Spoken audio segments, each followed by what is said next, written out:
आजच्या कार्यक्रमाचे प्रमुख माझ्या वहिनी दिनपती आराम मंडळी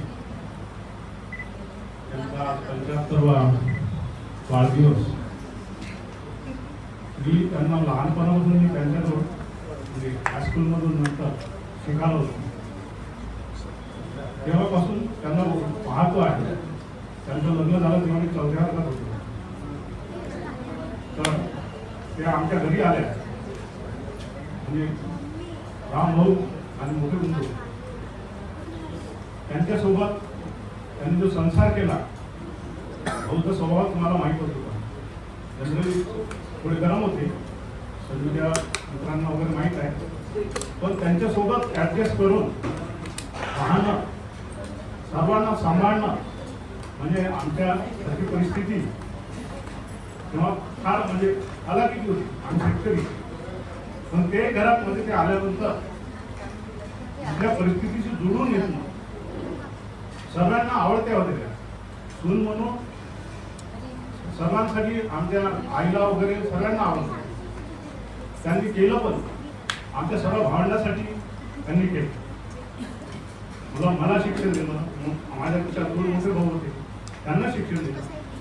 त्यांच्यामध्ये खूप सहनशीलता आहे. मी जे त्यांचे गुण पाहिले आहेत, सहनशीलता त्यांच्यामध्ये खूप दाखवून आहे. कधी कोणाला असं टोचून बोलत नाही. कोणाबद्दल कुठल्याच कोणती गोष्ट इकडे तिकडे लावणार नाही. कधी दोन्ही कुटुंबामध्ये समतोल ठेवतील. त्याचप्रमाणे नातेसंबंध फार जपून असतात. नातेसंबंधामध्ये ते त्या जेवढे उत्साही आहेत म्हणजे जे आहे ते तर सांभाळतात, पण नवीन पण ते नातेसंबंध ते तयार करतात. त्याच्यामध्ये उत्साह भरपूर आहे. वयाचे 75 वर्ष झाले. जनरली माणूस आज म्हणजे 80-85 पर्यंत जगतो. आता त्या सध्या म्हणजे त्या सेंचुरीमध्ये आलेले आहेत. तरी पण या वयामध्ये त्यांच्यामध्ये जो उत्साह आहे, काम करण्याची वृत्ती आहे, पॉझिटिव्हपणा आहे, खूप दांडगा आहे. मी माझ्या वहिनींना पुढे चांगले आयुष्य भेटो, त्यांची प्रकृती सदृढ राहो आणि त्यांनी सेंचुरी गाठो एवढीच प्रार्थना करतो आणि माझी 2 शब्द सांगतो. धन्यवाद काका.